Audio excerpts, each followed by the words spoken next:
Yeah, winning, I'm ballin' like Pippen. Got the plus in the rest with the cash app. Try to practice social distance. What up, what up, what up? We back on Culture Cafe, man. We got another artist in the building, go by name of Derrick Goldsmith. How you doing, bro? I'm doing pretty good, man. How you doing, man? Chilling. How was your day today, though? My day was great. That's good. Can't complain. Can't complain. Yeah, man. Traffic was kind of crazy getting down here. Then I found a clutch spot. So yeah. It's all you good because traffic and parking downtown crazy, man. If you don't know, we down on 5th and Broadway. That's where the Culture Cafe studio is. It's where we hold our interviews. So, you know, it's hard to find parking down here, but you guys got to get down here if you're an artist because I will be interviewing more of you guys.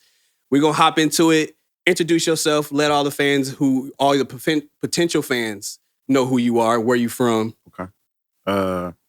My name is Derrick Goldsmith. I reside in San Diego, California. I make quality music. YouTube is where I got the majority of my music. Everything else is on Spotify. Derrick Goldsmith, Derrick. So, Goldsmith. What's like the backstory of how you became an artist? Oh shit. Yeah.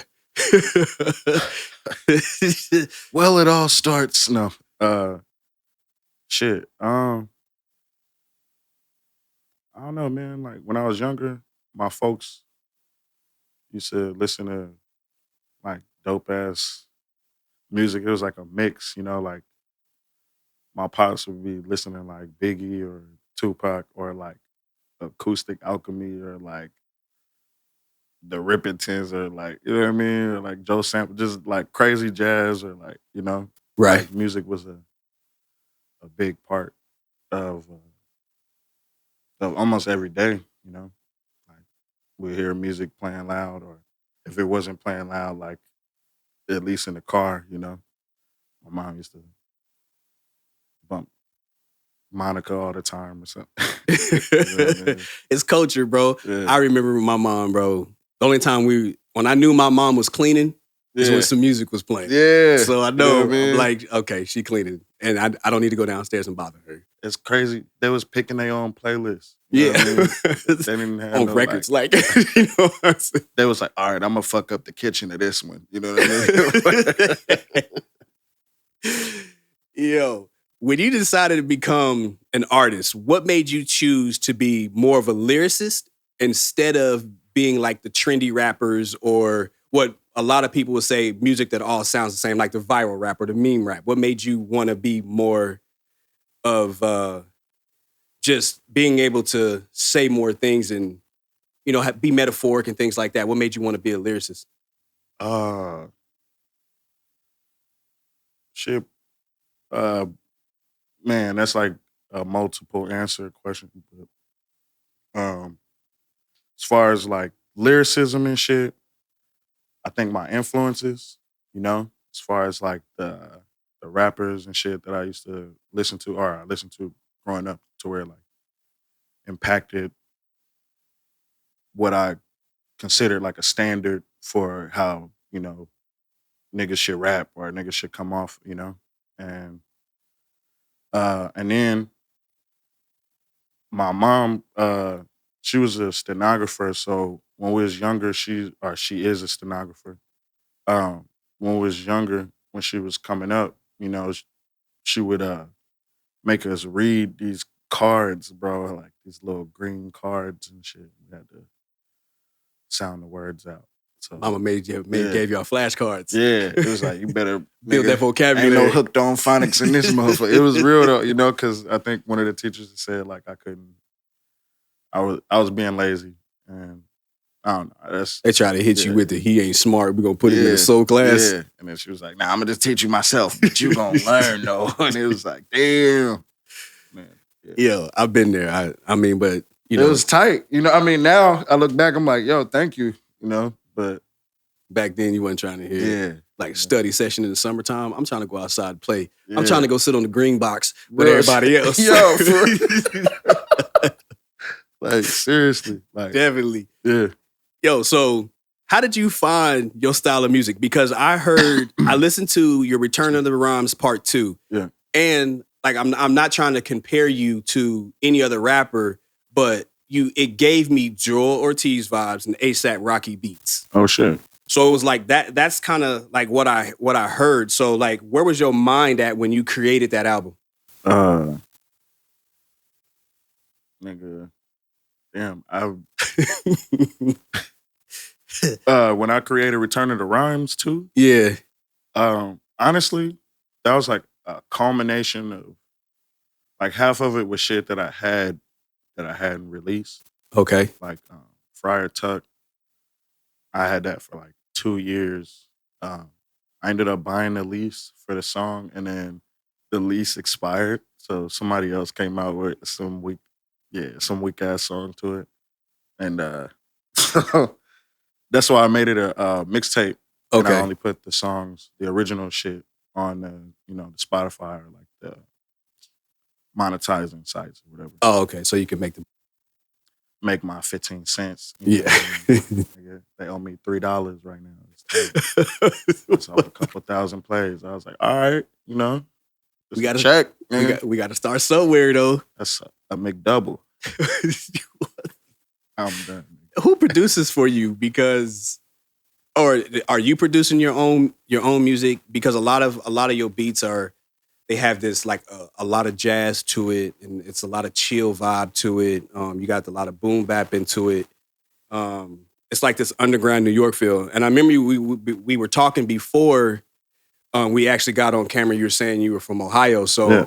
when you told me that, I'm like, okay, East Coast and Midwest, they kind of have the same vibe, and we're all still in that kind of box. So I understood that, but like, where are you getting your production from? Shout out to my boy Detriments, first off. We did a whole project called the 99-2000. We did a collaborative thing. It's called Gibson Glover. He's a white dude, so we played on the words. Gibson Glover, like Danny Glover, Mel Gibson. This is before Lethal Weapon. Yeah. Yeah. We ain't want to say Lethal Weapon because that's kind of lame. But anytime he does all the production, it would be like Gibson Glover, like Mobb Deep or like Outkast. When you know what I mean? Like, I don't know. It's funny you say that though. What you mean? When you say Outkast. Oh yeah. Because your other one, your other album is Goldsmith Presents the tape. Yeah. You have a song on there. I wrote that shit down. Yeah, Black Ice. Nah, that wasn't the one. Let me find out, because I wrote it down, bro. I wrote that shit down. It was Come and Go. Yeah, Come and Go. Yeah. See, when I heard that, I heard Andre 3000. I heard Outkast. So I was like, because the production from that tape to this tape, it's different. Yeah. You kind of have the more upbeat or kind of, I say, newer beats to it. Yeah. But when I heard that, I'm like, okay, now that sounds like something that Andre 3000 get on, or Outkast or Big Boy. You know what I mean? Like, how did that, like, even with those productions, how did that even happen? All right. Fun fact, the tape is a mixtape as well. That song is by Goody Mob, right? Okay. It's called Black Ice. So I'm pretty sure it's the same, because that's Dungeon Family. That's the sample. Same house, the same time. Okay. Same, you know what I mean? So, nigga, that's Outkast, basically. Yeah, because I heard it, I was like, of course. Yeah, I was like, the force is strong with you. You know what I mean? Like, but yeah, that song is dope. Talk like I never talked before. Walk like I never walked before. Woke up and seen the sun. Sky high. Yeah. I was gonna put that in there, but I was like, nah, I'm gonna just do my own version, and I'll put like little pieces in there, But I definitely, that song, that's in the playlist for sure.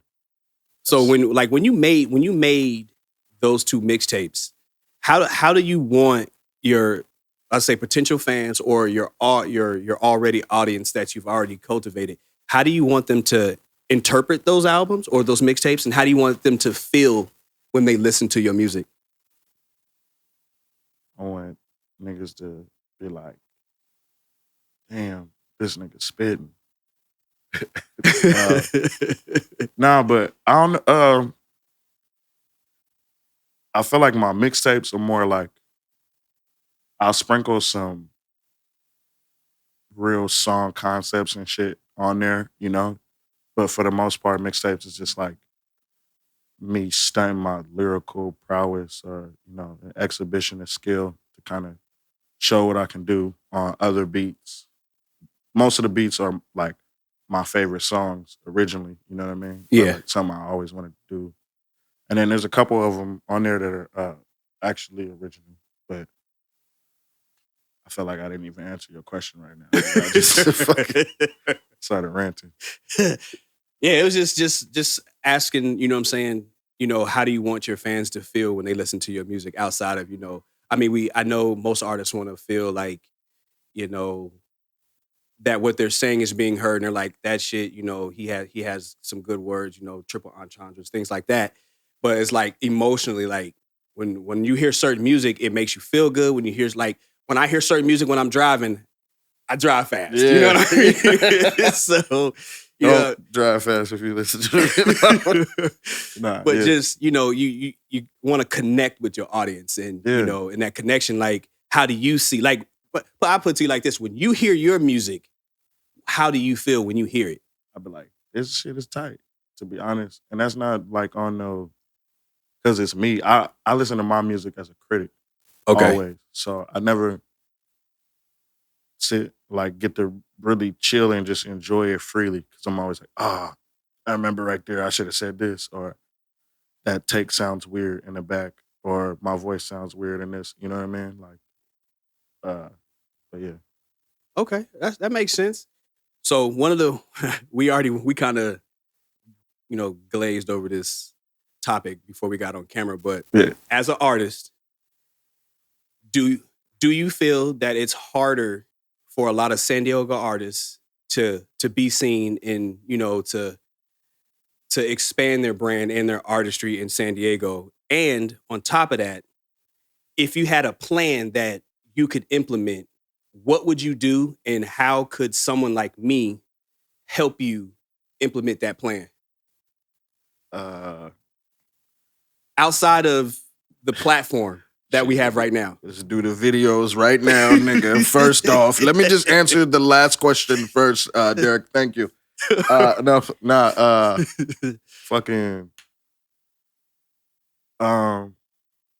shit. What was the first question? I remember the second and third. Okay, the first one was, as an artist in San Diego, do you feel that it's really hard to be seen here? Yes and no. Okay. All right. So the reason, yes, it's hard to be seen is if you're not actively in people's either circles. There has to be like, and this doesn't apply to everybody because everybody I fuck with has been hella, open arms, Right. no weird shit. But like, you gotta, I feel like, I guess, interact with people, you know what I mean? To where hopefully they don't feel threatened by you. They feel like they want to work with you, or they welcome the competition so they can rise, Rise to the occasion. Yeah. And then the second one was the plan I would implement. Mm-hmm. People are already doing shit with like the open mics and everything, but I think I might have some a little more structured and I don't know, man. I feel like everybody like I don't know, man. Root and Scales, man, they've been doing slapping hands. That shit is Talking about Rick Scales? yeah. Yeah, that boy, he be moving. He be Nigga, doing stuff. It's tight. We shout out to Rick Scales, bro. Shouts out to Rick Scales, my nigga. Dude be working, bro. Like real shit. His footwork game on the ground, man. It's like niggas, so like, but like that nigga's he's not like a weird person, and like I feel like and this isn't underplaying anything, you know what I mean? I feel like he does things that like he shows you kind of like the template of how you wanted to like do or move as a San Diego artist, you know what I mean? Like, so what they got structured would be the plan I implement. I would just be like, we're financing, slap hands now, we're gonna get, you know what I mean? Yeah. Nigga, by, some big conglomerate or some shit. And then the last one, my bad, I'm high right now. It's all good. I was saying the last one was, how can I, outside of yeah. the platform and things like that, how can I help implement the plan that you guys need in order to feel like you're being seen? You can garner more fans. You start getting that success. How can I, like, basically help me help you? How can I do that? Nigga, stay the course. Honestly, you're doing everything, bro. Like, just how we linked, you know what I mean? Like, I ain't gonna speak on the business, you know, Yeah. but like, bro, like, this is things you need to do because people don't really, it's a lack of genuine people genuine people and quality, you know what I mean? Like, that combined, you know, there's people with quality, but they're not genuine. There's people that's genuine, but they trash, you know what I mean? It's like, to have both, man, keep doing that. Just Bro, I appreciate that, man. That's like I say, this platform is just for y'all, man, just to give you a voice when us. you say us. Yeah.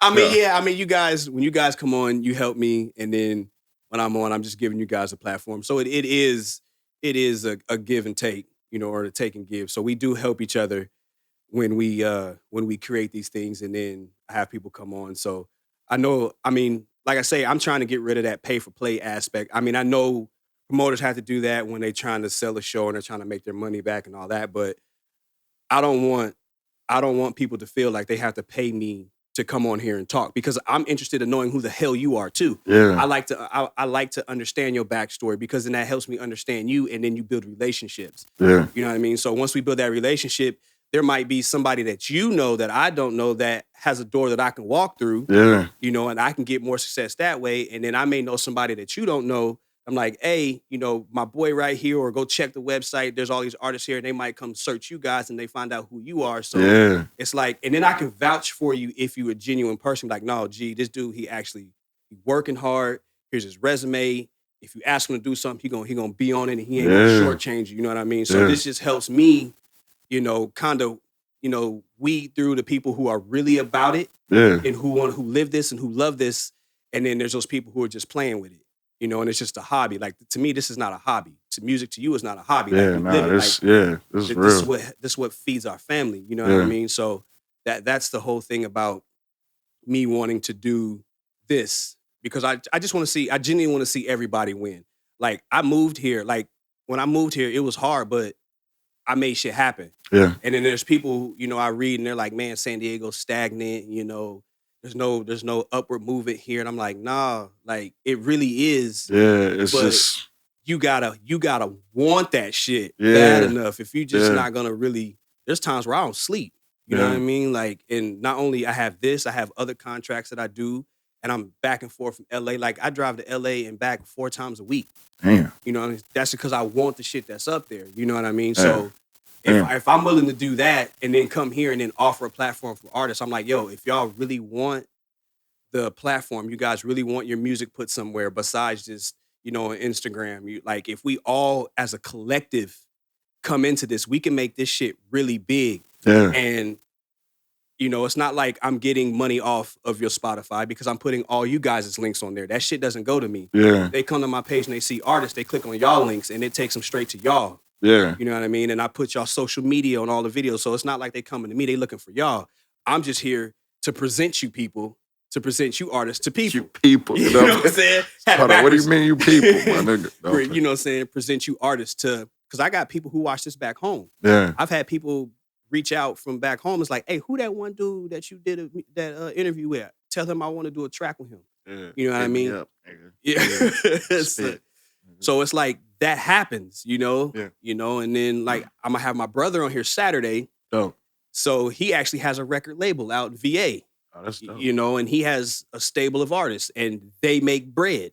And then on top of that, he has, we're gonna talk about a little bit more tomorrow, but yeah, but I'm just saying, hold up, nigga. yeah, like, but I mean, Shit. he checks my YouTube, he checks my Instagram. So he's like, he hits me up, he's like, hey, I want him to do a track. I want to do a track with him. He's actually like, yo, I want to do a track with a certain artist that I've had on here. Yeah. And not only that, he has, I don't know if you ever heard of 88 Keys. He's a producer. Yeah. He has tracks and 88 Keys did beats for my brother.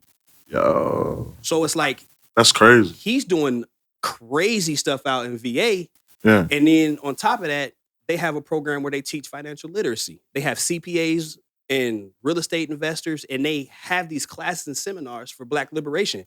Damn. It's called Black State University. That's dope. So I'm going to have him on Saturday, hopefully if it's scheduled, because he's also military. Yeah. But, have him on here on Saturday, and then people can see, like, there's more resources out here than what people actually see. It's obtainable. It's by people that are, relatable, that are real people, not like, you know what I mean? It's like, I know what you mean. That's dope as fuck. That's crazy, bro. Bro, I'm telling you, like, there's people be reaching out, and it's like, I don't even have this big, it's just about who you know. Like, I know a lot of people. Yeah. Even though the platform's not that big yet, I just know people. And I'm shooting music videos in LA, and I'm with directors in LA, and I'm with actors in LA. Yeah. So it's like when they watch this, they like, oh, okay, so who's that dude? He looked like he can play in a role in one of our short films. That's happened. You know what I'm saying? So, but I don't, that's for the people who get contacted. That's for them to talk about their story. It's not for me. That's why I'm not really mentioning any names, but stuff happens. Yeah, I got you. I just want people to have that resource and that opportunity. And if I can provide that for anybody, then that's what I'm here for. Hell yeah. Nigga, like I was saying off camera, nigga, it's apparent, it's evident, It's dope. This isn't like a rinky dink, you know what I mean? It's professional. It just the way everything's gone, So appreciate it. Nigga, I'm like, yeah. Look, he ready. Look. Cut the cameras, I'm sweating, baby. I got 3 more questions for you, G. All right, cool. Do you have any performances or any new music dropping? There's a pending performance September 18th. I'm not even gonna blast them. I'm just gonna wait for the details to know. Okay, bet. But we got that. That's gonna be coming up. I'm gonna post that on the website too. So I'm gonna start posting, like I said, I'm gonna start posting shows and things like that so people can find out what's happening in San Diego. What streaming sites? I know you said Spotify. Yeah. Everything. Everything? I did distro. So. Okay. Also, it's hitting everything. What about your social media handles? Goldsmith, or just put in Derrick Goldsmith, DERRICK, Goldsmith. It'll pop up. All right, shit. Bet. Then one last question. All right. Tell us one thing that we should know about you as an artist. I consistently make good music. I will never like slack and like trying to challenge myself to make better music than I made before. I don't want to get like in a range to where it's or not relatable or whatever, but like I'm gonna push my pen, I'm gonna push my cadences, you know what I mean? I might try to sing or some shit, but like just do shit, consistently making tight shit. I heard that. Well, I ain't gonna keep you, Bo. I appreciate you being here, man. Thanks for everybody who's watching the podcast. Thank you. Remember, I'm gonna put all of Derrick Goldsmith social media handles in the description, and all his music, his Spotify links, everything's gonna be in the YouTube podcast, so you can go directly to him and find him and listen to everything he's created. I appreciate you, bro. Until next time. Thank you, man.